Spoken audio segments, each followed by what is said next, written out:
Estén prevenidos y oren incesantemente, así podrán comparecer seguros ante el Hijo del Hombre. Aleluya.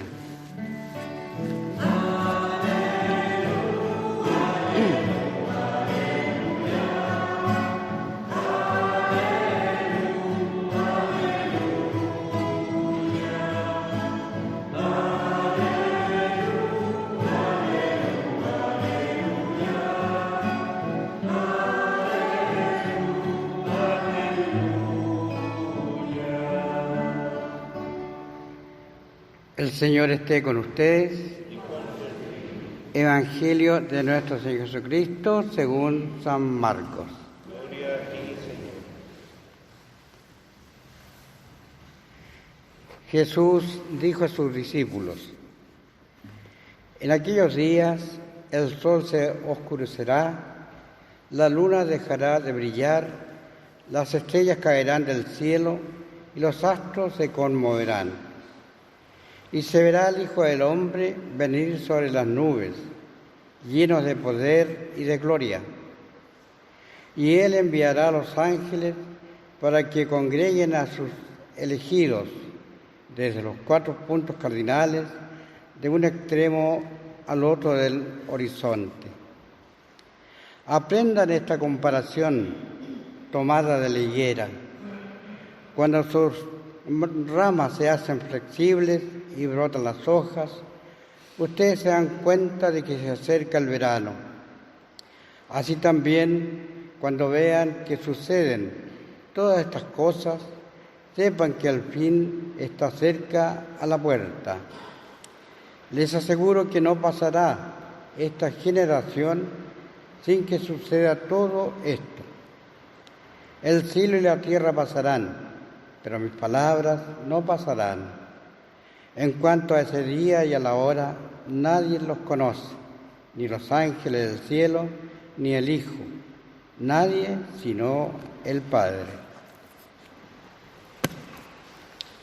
Palabra del Señor. Gloria y honor a ti, Señor.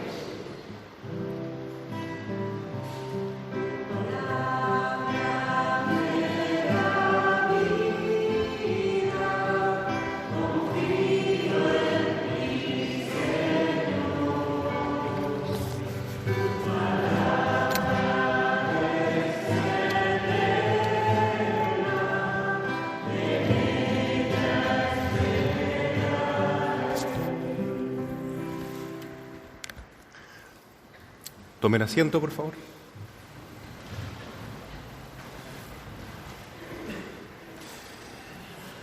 Queridos hermanos, el Evangelio hoy nos habla de el fin del mundo, un tema que para muchos es como de película, es como una fantasía, pero que según la Biblia va a suceder. El mundo, queridos hermanos, el tiempo que vivimos no es eterno, no es que fue siempre y siempre será, sino que todo lo contrario, tuvo un comienzo y tendrá un fin. El mundo, la historia del universo, entonces, es como una obra de teatro. Todos tenemos que jugar un papel aquí, que es el plan o el proyecto que Dios tiene para nosotros. Es impresionante, pero así como no existe ninguna huella digital igual a la otra, no existe ninguna persona humana idéntica a otra, aunque sean gemelos. Todos tenemos un alma individual, tenemos un proyecto, una misión que cumplir en este mundo, que es el plan de Dios, la vocación, la tarea que cada uno tiene.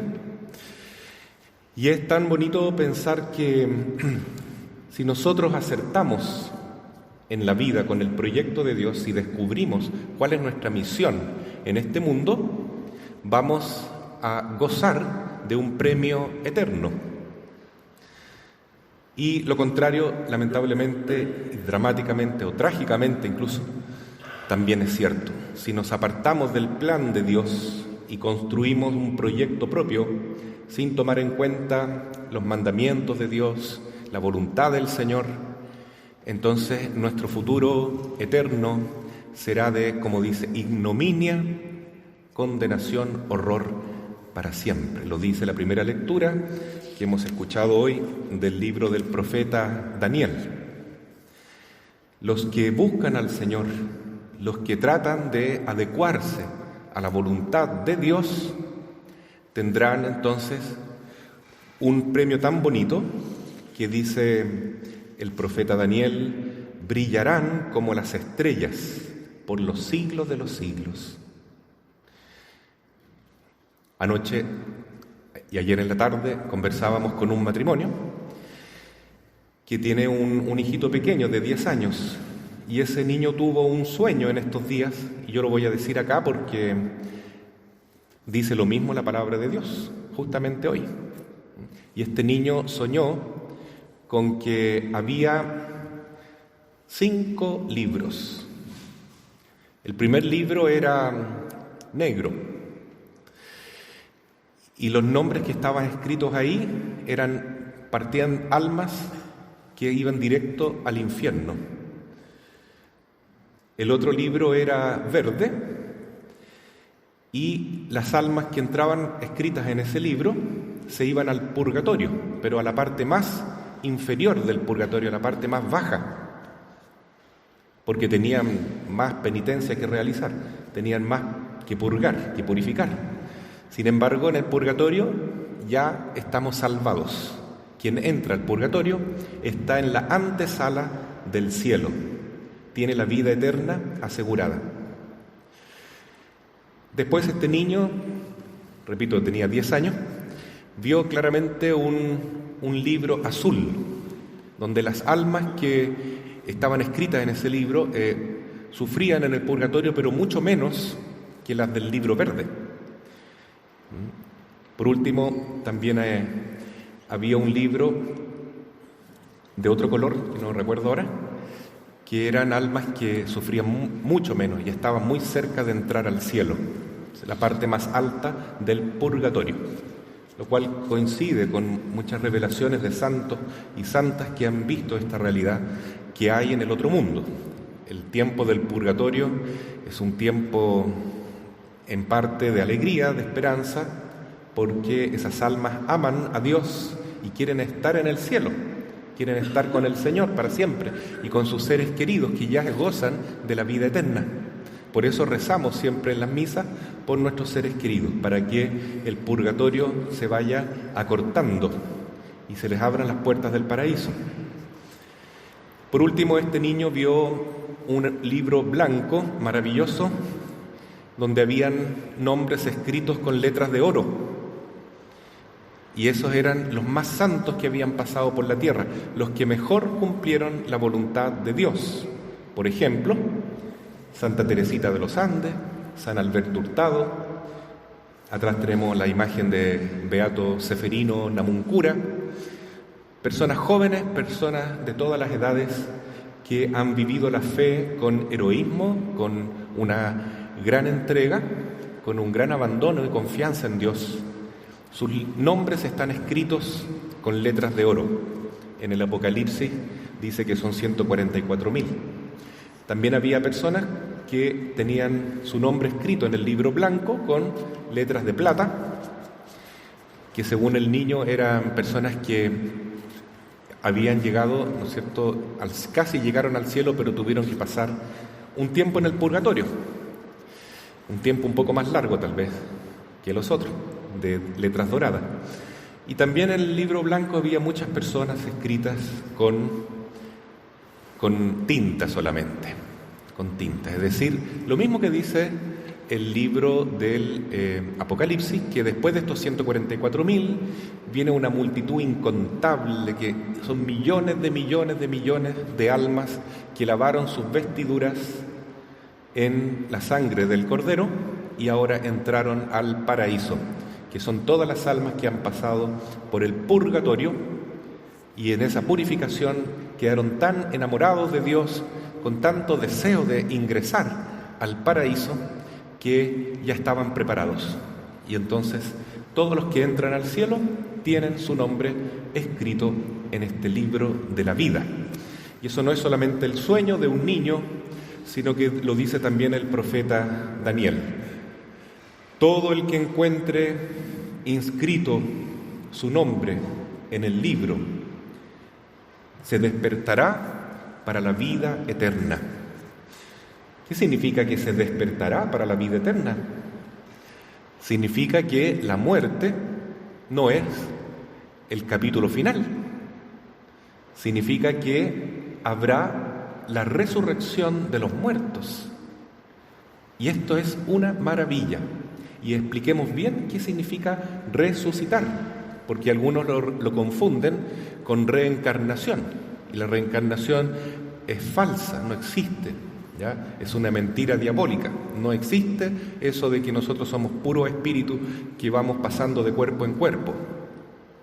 El que cree eso no es católico, no es cristiano, porque dice San Pablo que si no hay resurrección, entonces vana es nuestra fe. Nuestra fe se basa, queridos hermanos, en la resurrección, primeramente, de Jesús. Jesús, que murió por salvarnos y resucitó para gozar él mismo del cielo, no solo su calidad divina, sino también en su calidad humana. Jesús es el Hijo de Dios, es Dios mismo, hecho hombre, y lo será para toda la eternidad, con su cuerpo glorioso, con sus 5 llagas que resplandecen como el sol. Junto a Cristo Jesús está la Santísima Virgen, que también, porque Cristo la ama tanto, ninguna persona la va a querer tanto a la Santísima Virgen como su propio Hijo, Jesús. Tanto la quiere Jesús, que la hizo inmaculada, sin mancha. No permitió que ningún pecado la afeara o le quitara esa lozanía física y espiritual. Por eso el mes de María que estamos celebrando es para conmemorar el dogma de la Inmaculada Concepción, que la Virgen es purísima, santísima. Nunca cometió la más leve falta, ni siquiera algún apego o desorden mundano. Nada. Todo era amor completo a Jesús, fidelidad a Dios. Y por eso dice también la Escritura, Apocalipsis capítulo 12, que hay 2 signos en el cielo. El primer signo es una mujer vestida de sol, coronada por 2 estrellas, con la luna bajo los pies. Cuando ella se aparece en Guadalupe, en nuestra tierra latinoamericana, ahí está la imagen a la izquierda de ustedes, la Virgen de Guadalupe se presenta de esa manera, ¿no? Tal como dice Apocalipsis 12, vestida de sol. Es el signo de la victoria de Dios, que ve a su iglesia santa, purificada, porque Cristo murió y lavó la sangre de todos nosotros con su propia sangre. Entonces, hermanos, esta mujer vestida de sol es la Virgen María principalmente, y junto a ella toda la iglesia. Y esta Virgen, esta Madre de Dios, es la mujer que aplasta la cabeza de la serpiente. Génesis capítulo 3. Pero antes de eso aparecen los ángeles de Dios, que también está mencionado hoy día en el libro de Daniel, el arcángel San Miguel, el gran arcángel que permaneció fiel a Dios. Miguel significa ¿quién como Dios? Yo serviré solo a Dios. Y él es el que expulsa del paraíso a la serpiente antigua, al Lucifer, que se convirtió en Satanás. Y entonces, queridos hermanos, desde ese tiempo en que el demonio anda vagando por el mundo, llevando a las almas a la condenación, sin embargo, al mismo tiempo va creciendo en este jardín de Dios, que es el planeta Tierra, nuestro mundo, el universo, va creciendo un trigo maravilloso, que son todos los elegidos de Dios, todos los santos que formarán parte del reino celestial para siempre. Todo esto que parece una historia, para algunos puede ser ciencia ficción, para algunos una película de terror casi, porque viene el fin del mundo va a llegar y ocurrirán estos signos que señala hoy Cristo en el Evangelio de Marcos capítulo 13, ¿no? El sol se oscurecerá la luna se oscurecerá, las estrellas del cielo se conmoverán y veremos al Hijo de Dios, Él se llama a sí mismo el Hijo del Hombre, bajar entre las nubes del cielo en toda su gloria y majestad. Enviará a sus ángeles para seleccionar los buenos y recoger los malos, ponerlos en otro lugar. Y entonces este juez, que es Jesucristo mismo, el Señor de la gloria, emitirá su juicio definitivo. Vengan, benditos de mi Padre, le dirá a los santos y a resucitados, cuerpo y alma, un cuerpo glorioso para la vida eterna, y le dará la razón de por qué los eligió a ellos, porque tuve hambre y me dieron de comer. Son los que vivieron el amor de Dios en este mundo y tuvieron fe y nunca renegaron de Cristo, nunca lo ocultaron, sino que proclamaron que eran creyentes y defendieron su fe con su propia vida. Y a los condenados les dirá: apártense de mí, malditos, no los conozco, porque tuve hambre y no me dieron de comer, estuve necesitado y se preocuparon de sus propios intereses y nunca se acordaron de los más débiles, y yo estaba presente en ellos. Los que no tuvieron el amor de Dios, no vivieron la fe, se endiosaron a sí mismos, buscaron su propia felicidad, siguiendo los atajos y tentaciones del maligno, entonces eligieron su propia condenación. Y ahí estarán para siempre en el infierno, también en cuerpo y alma, lamentablemente. Por eso para unos es signo de esperanza, de alegría, para todos los que tienen en su corazón la gracia de Dios y experimentan cómo el Espíritu Santo va iluminando su vida y los llena de esperanza frente a la venida de Cristo. El último día no es de terror, todo lo contrario, es de gran gozo y de gran alegría. Ven, Señor Jesús, dicen todos los que tienen su libro, tu nombre escrito en el libro de la vida. Para aquellos que celebran las cosas del demonio, ¿no es cierto?, que se meten en Halloween, que visitan a los brujos, que andan viviendo en el pecado y reniegan de Dios aunque se llamen católicos. Para esos el fin del mundo es de terror, hermanos, porque viene la condenación definitiva. Las cosas son así. Jesús no anda con medias tintas, nos dice la verdad. Hay dos caminos y no hay una tercera vía. Está el camino de la salvación y el camino de la condenación eterna. Él quisiera que todos nos salvemos, que todos vayamos al cielo y estemos gozando con Él. Por algo nos creó y a todos nos dio un plan de amor. Pero yo puedo hacer mi propio plan, como le pasó a Eva. Eva tenía un plan, tenía que ser la madre de todos los vivientes y dar ejemplo de fidelidad a Dios y a su esposo. Y escuchó la voz del demonio, le cambió el plan a Dios. Y por eso vino la muerte al mundo, vino el pecado, vino todo, aunque la culpa mayor fue de Adán, no de Eva. Porque la orden Dios se la había dado al hombre, no a la mujer. Entonces Adán fue, digamos así, el poco hombre, porque fue poco auténtico, no cumplió su misión en la tierra y le echó la culpa a Eva, le echó la culpa a Dios mismo. Esa mujer que tú me diste por compañera me engañó, me hizo comer del fruto prohibido. Mentira, él fue el cobarde, él fue el débil que quiso pecar y no lo reconoció. Por eso nosotros heredamos la muerte, heredamos el mal, la injusticia que hay en el mundo, porque nuestros padres se apartaron de Dios.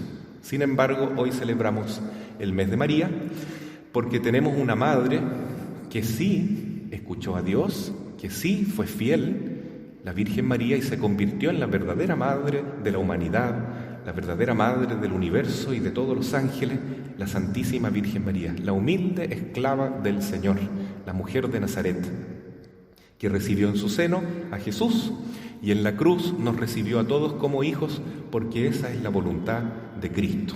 Mujer, ahí tienes a tu hijo. Ahí estamos todos nosotros. ¿Queremos ser hijos de María? Ojalá, porque esa es la herencia de Cristo para nosotros. Y tenemos el mes de María para vivir este tiempo de devoción, de cariño. La Virgen María no es Dios, claro, pero junto a ella vamos a encontrar a Dios, a Jesús, al Salvador. Ella es el camino más seguro para llegar a Cristo, para estar defendido de las acechanzas del demonio, del mundo y de nuestra carne con las concupiscencias, las pasiones desordenadas que tenemos. ¿Quién nos va a liberar de todo esto? La Santísima Virgen nos va a tomar de la mano. Ella, dice San Luis María de Montfort, es el molde de los santos. ¿Dónde se forman los santos? Las santas de Dios. En María Santísima. Cuanto mayor cariño le tenemos a la Virgen y por extensión, por supuesto, a San José, porque la Virgen tiene a su esposo, San José, esposo que por lo demás nunca la tocó, fue un esposo espiritual, un guardián amoroso de Cristo y María, pero es también un papá espiritual para nosotros, como lo fue para Cristo. Entonces, si nos arrimamos a este buen árbol, queridos hermanos, qué esperanza tan grande tenemos de que nuestro nombre esté escrito en el libro de la vida. San Bernardo muy bien lo decía: nunca se ha oído escuchar que una persona que ama a la Virgen María se condene. Es imposible, dice San Bernardo, uno de los santos más marianos de la historia. Imposible que alguien que tenga devoción a la Virgen, su nombre no esté en el libro de la vida. Entonces, seamos inteligentes, seamos prudentes. ¿Cómo no va a ser bonito dejarnos querer por la Virgen? Ella es nuestra madre, ella nos quiere simplemente cuidar, proteger, defender. Inclusive, ella dice en Fátima que está sosteniendo el brazo de la justicia de su Hijo, porque el mundo merece muchos castigos con todos los pecados que estamos cometiendo, con toda la maldad que vemos que avanza y avanza, porque la humanidad hoy se cree Dios. El hombre se ha puesto en un altar a sí mismo. Nosotros somos Dios. Nosotros ahora decidimos lo que es bueno y lo que es malo. Y todas estas leyes injustas contra la vida, contra la familia, toda esta forma de vivir tan depravada, tan pervertida, que hoy se está viendo, ¿no? Inclusive que se quiere imponer en los colegios una enseñanza totalmente pervertida, la famosa educación sexual integral, que ni siquiera le permite a los papás responder a eso, ¿no? Los papás son los que deben educar a sus hijos, ojalá siguiendo las indicaciones de la Biblia. Pues bien, los poderes de este mundo, que están controlados por el demonio, están llevando toda la humanidad al precipicio, siguiendo la cultura de la muerte, la cultura de la perversión, la cultura de la destrucción de la familia. Frente a este escenario terrible, realmente apocalíptico que estamos viviendo y con el cual lamentablemente a veces hasta nos acostumbramos, ¿tenemos salvación? Siempre hay esperanza de salvación. En los momentos más duros es cuando Cristo hace las obras más hermosas, surgen los mayores santos de la Iglesia. Entonces, este es el momento, queridos hermanos, en que debemos dar testimonio de nuestra fe, no apartarnos de la Iglesia, no apartarnos de nuestra fe. Y el camino está ahí, es simple. Acerquémonos a la Virgen, amemos a San José, vivamos este mes de María, y poco a poco la Madre Santa nos va a ir conduciendo por el camino de Jesús. Y así no tendremos miedo del último día. Tener miedo es un signo de que algo no anda bien con nuestra alma. En el amor no hay temor, dice la Escritura. Debemos confiar. ¿Cuándo vendrá el Señor? En definitiva, eso no importa tanto. Nadie sabe el día ni la hora, dice hoy día el Evangelio. Lo importante es que eso va a ocurrir, en algún momento va a ocurrir. Todos vamos a tener un fin, el fin de nuestra vida individual, la muerte. El mundo también, entre comillas, va a morir el último día, cuando Dios transforme todo en un nuevo cielo, una nueva tierra, y ocurra la resurrección de vivos y muertos, es decir, los vivos transformarán su cuerpo, sin morir, claro, y los muertos resucitarán. Y ahí entonces comienza una era definitiva que llamamos la vida eterna. Eso es lo que hoy estamos celebrando. Y se está terminando el año litúrgico. El próximo domingo es el día de Cristo, Rey del universo, justamente para indicar que lo definitivo es la victoria de Cristo. Y antes de eso viene la victoria de María. Mi corazón inmaculado triunfará. Por eso el camino mejor para llegar a Jesús es rezar el Santo Rosario, como nos pide la Virgen, que eso significa en el fondo tomar la mano de María y como niños pequeños que somos en el Espíritu, dejarnos guiar por ella, por el buen camino de Jesús. Porque Cristo es, en definitiva, el único camino, verdad y vida que nos lleva a la salvación, a esa vida eterna que todos deseamos alcanzar, la felicidad para siempre. Y si queremos ayudar a Jesús en esta tarea, entonces mostremos a otras personas este camino. Recemos juntos el mes de María, recemos el rosario en la casa, en familia, en la capilla, en la comunidad. Vivamos este tiempo de gracia, de misericordia, que el Señor nos regala a través de su Madre Santísima, porque yo creo todos queremos que en el libro de la vida estén escritos nuestros nombres, ¿no es cierto? Y así todos podamos tener ese espacio maravilloso, celestial, en el paraíso para siempre. Así sea. Amén.